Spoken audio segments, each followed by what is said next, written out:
할렐루야, 반갑습니다. 2021년 1월 4일 월요일 신성의 아침입니다. 오늘도 또 이 한 주간도 주님의 평강 여러분과 함께 하시길 주의 이름으로 축원드립니다. 2021년 이제 첫 주간이네요. 여러분 마음 새롭게 하시고 또 건강하시고 안전하셨으면 좋겠어요. 오늘 함께 할 찬송은 375장입니다. 나는 갈 길 모르니. 나는 갈 길 모르니 주여 인도하소서. 어디 가야 좋을지 나를 인도하소서. 어디 가야 좋을지 나를 인도하소서. 2절 아무것도 모르니 나를 가르치소서. 어찌해야 좋을지 나를 가르치소서. 어찌해야 좋을지 나를 가르치소서. 3절 아이같이 어리니 나를 도와주소서. 힘도 없고 약하니 나를 도와주소서. 힘도 없고 약하니 나를 도와주소서. 4절 마음 심히 슬프니 나를 위로하소서. 의지 없이 다니니 나를 위로하소서. 의지 없이 다니니 나를 위로하소서. 아멘. 하나님 말씀은 사무엘하 16장 9절부터 14절까지 말씀입니다. 스루야의 아들 아비새가 왕께 여짜오되 이 죽은 개가 어찌 내 주 왕을 저주하리이까. 청하건대 내가 건너가서 그의 머리를 베게 하소서 하니 왕이 이르되 스루야의 아들들아 내가 너희와 무슨 상관이 있느냐.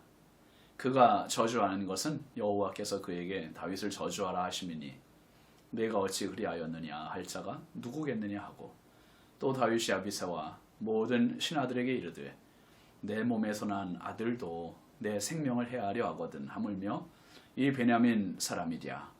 여호와께서 그에게 명령하신 것이니 그가 저주하게 버려두라. 혹시 여호와께서 나의 원통함을 감찰하시리니 오늘 그 저주 때문에 여호와께서 선으로 내게 갚아주시리라 하고 다윗과 그의 추종자들이 길을 갈 때에 시므이는 산 비탈로 따라가면서 저주하고 그를 향하여 돌을 던지며 먼지를 날리더라. 왕과 그와 함께 있는 백성들이 다 피곤하여 한 곳에 이르러 거기서 쉬니라. 아멘. 오늘 말씀 제목은 평범과 비범입니다. 평범과 비범. 여러분 세상에 세 종류 사람이 있다고 언제 한번 말씀드렸습니다. 보통 사람, 또 뛰어난 사람, 그리고 탁월한 사람입니다. 보통 사람 가장 많은 사람들입니다. 일반적이고 그저 특별하지 않은 사람들이죠. 우리 모두가 다 보통 사람입니다. 그런데 그 보통 사람들 중에서 자기 전문 분야에 최선을 다해서 한계점을 넘어선 사람들, 그 사람을 뛰어난 사람이라고 얘기합니다. 운동이나 아니면 음악 계통이나 학계나 미술 계통이나 여러 전문 분야에서 최고로 자기 한계를 넘어선 사람들. 그 다음에 탁월한 사람이 있습니다. 이 탁월한 사람은 이 뛰어난 사람 위에 존재하는 사람입니다. 이 세상에서가 아니라 영적으로 하나님과의 긴밀한 관계를 통해서 하나님의 일을 감당하는 사람들. 그 히브리서 11장에 나오는 믿음의 사람들, 그들이 아주 대표적인 경우겠지요. 보통 사람, 뛰어난 사람, 탁월한 사람. 여러분, 하나님을 믿는 사람들은 다 영적인 탁월함을 갖고 있는 사람들이에요. 특별히 여러분, 성경에서 보여주는 이 탁월한 사람들은 보통 사람으로 시작이 됩니다. 보통 사람으로. 우리 잘 아는 요셉 같은 인물이 그렇잖아요. 요셉은 야곱의 그 12 사랑하는 아들들 중에 그저 한 명이었었어요. 그런데 요셉은 그냥 형들처럼 양치는데 몰두하지 않고 꿈꾸는데 몰두해요. 그리고 그 꿈이 하나님 주신 꿈임을 믿고 형들과 그 꿈에 대한 이야기를 나눕니다. 근데 형들은 그 꿈을 달가워하지 않지요. 미워하지요. 시기하지요. 근데 요셉은 그렇지 않았어요. 그 꿈에 대한 기대가 있었고요. 소망이 있었습니다. 그리고 하나님 주셨다는 믿음이 있었고 결국 자신이 팔려가고 감옥에 갇히고 그래도 놓지 않은 게 꿈이었고 놓지 않은 게 하나님을 향한 믿음이었습니다. 결국 탁월한 사람 되잖아요. 탁월한 사람. 다니엘도 마찬가지죠. 포로로 붙잡혀갔지만 이 바벨론의 그 제국, 거대 제국, 세계 패권을 장악한 거대 제국이지만 다니엘은 그 거대 제국보다 더 크신 하나님이 보이기 때문에 거대 제국의 요구를 거절할 수 있는 단호함, 믿음이 있었던 겁니다. 하나님을 모시고 하나님의 마음을 가지면 하나님의 마음을 하나님의 품 안으로 내가 들어가게 되고요. 하나님의 품을 내 안으로 모셔올 수 있어요. 하나님의 품을 내 안으로 모셔오면 내가 점점 커지는 사람이 됩니다. 큰 사람이 되고 그게 바로 참 믿음이죠.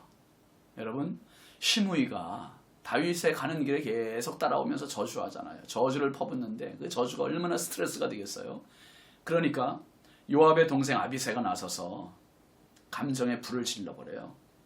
그러니까 아비새가 뭐라고 합니까? 9절 보시죠.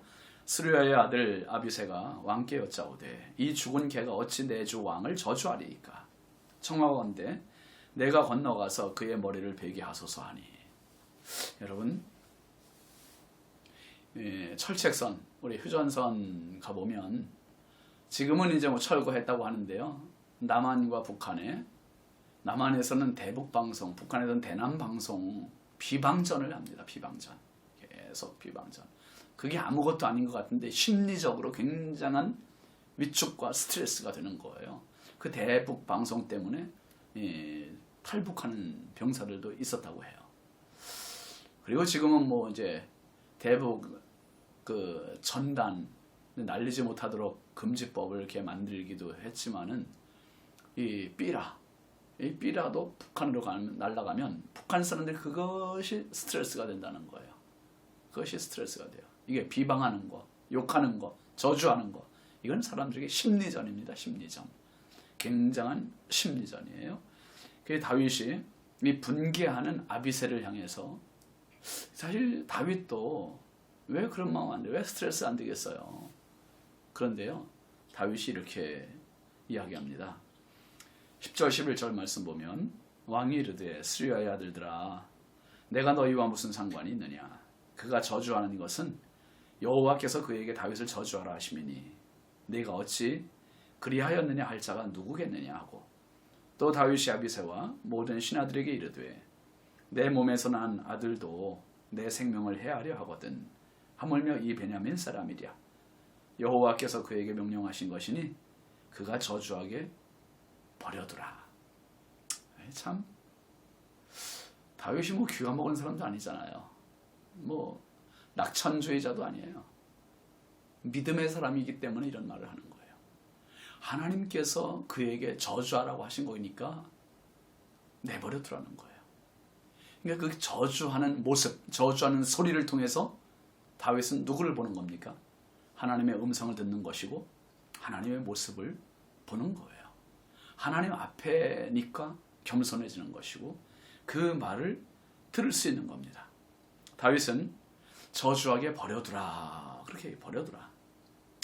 시므이를 통해서 자신이 범했던 밧세바 사건, 그 죄책이 늘 깔려 있는 것이고요. 고난 안에서도 그 뉘우침, 그 근위신함을 지금 갖고 살아가는 겁니다. 내가 지금 고난당하는 거, 아들에게 쫓김당하는 거, 이렇게 축출당한 거, 아들이 반란한 거, 모든 게 하나님의 섭리요, 하나님의 징계, 심판이다. 그렇게 지금 받고 있는 겁니다. 삶의 모든 일들이 하나님의 섭리라고 받아들이니 이 시므이의 저주 정도는 아무것도 아닌 것으로 여기는 겁니다. 저주하게 버려두라. 이 말 속에 다윗의 초연함을 볼 수 있지 않습니까? 의연하고 다윗의 큰 모습, 믿음의 모습을 볼 수 있어요. 12절 말씀도 보시죠. 혹시 여호와께서 나의 원통함을 감찰하시리니 오늘 그 저주 때문에 여호와께서 선으로 내게 갚아 주시리라고. 참, 다윗이 지금 얼마나 다급합니까? 얼마나 힘겹습니까? 절박해요. 그런데 오직 이 처절한 시간에 하나님만 바라보아요. 혹시라는 표현 써요. 얼마나 애처롭고 안쓰럽습니까? 그럼에도 불구하고 다윗의 마음은 오직 하나님께만 고정되어 있습니다. 뭐라고 했습니까? 나의 원통함을 감찰하시리니. 오늘 그 저주 때문에 선으로 내게 갚아주시리라. 하나님은 내가 맞대응하지 않고 참은 이것 긍휼히 여기실 것이다. 하나님 기뻐 받으실 것이다. 합력하여 선을 이루실 것이다. 그렇게 믿는 겁니다. 오늘 저주를 참고 견딘 자신 불쌍히 여기실 하나님을 바라보고 의지하는 다윗이죠. 여러분, 지금 다윗은 심리적으로 얼마나 피곤하겠습니까? 지쳤겠습니까? 상했겠습니까? 그래서 그 다음 절 13절 말씀 또 보시죠. 다윗과 그의 추종자들이 길을 갈 때 시므이는 산비탈로 따라가면서 저주하고 그를 향하여 돌을 던지며 먼지를 날리더라. 시므이는 더 기세를 올려요. 다윗을 더 저주하고 돌을 던지고 먼지를 날립니다. 온갖 모욕, 저주 다 퍼붓지만 다윗은 묵묵부답이에요. 자기 길을 갑니다. 14절 말씀 보면 왕과 그와 함께 있는 백성들이 다 피곤하여 한 곳에 이르러 거기서 쉬니라. 다윗도 부하들도 너무너무 지쳐 있습니다. 피곤합니다. 힘듭니다. 시므이까지 이렇게 욕을 하고 저주를 퍼부을 때 얼마나 힘들었겠어요. 여러분, 이제 좀 쉬면서 다음 단계를 준비하는 겁니다. 기다립니다. 다윗은 평범한 사람이 아니에요. 믿음의 사람이요, 영적인 사람이요. 그러니까 하나님을 보니까 탁월한 사람이 되는 겁니다. 여러분, 우리의 삶의 자리에 이 스트레스가 얼마나 많겠어요. 금년 한 해 또 달려가면서 얼마나 많은 인생의 짐들이 우리를 짓누르겠습니까?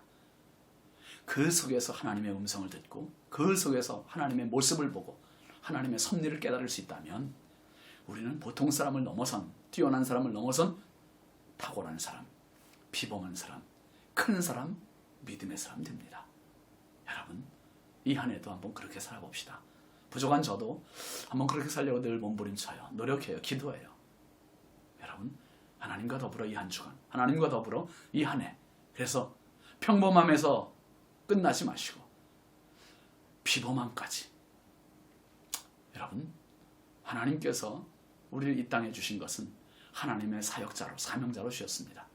생존 본능에 치우치는 끝나는 인생이 아니라, 매달리는 인생이 아니라 생존을 뛰어넘어서 사명에 도달하는 비범한 사람 되어서 이 한 해도 승리하는 저와 여러분 되시길 바랍니다. 기도합시다. 하나님 아버지, 생각이 옹졸할 때가 많고 마음이 편협할 때가 너무 많은 연약한 저희들입니다. 시므이의 저주조차도 하나님께서 시키신 것이라 믿고 그냥 내버려두라고 이야기했던 다윗, 그냥 묵묵부답으로 지나가는 다윗, 하나님, 평범함을 넘어서 비범한 인물이었고 큰 사람이었고 믿음의 사람이었습니다. 하나님, 이 한 해 또 저희들이 허락하셨으니 이 한 주간 또 살아가니 하나님, 얼마나 많은 시므이들이 우리를 기다리고 있겠습니까? 그것을 넘어설 수 있는 비범함을 저희들에게 더하여 주시고 믿음을 더하여 주옵소서. 아버지 안에 넉넉히 이겨나가게 하시고 큰 그릇의 사람, 사명자 되게 하옵소서. 예수님의 이름으로 축복하며 기도합니다. 아멘.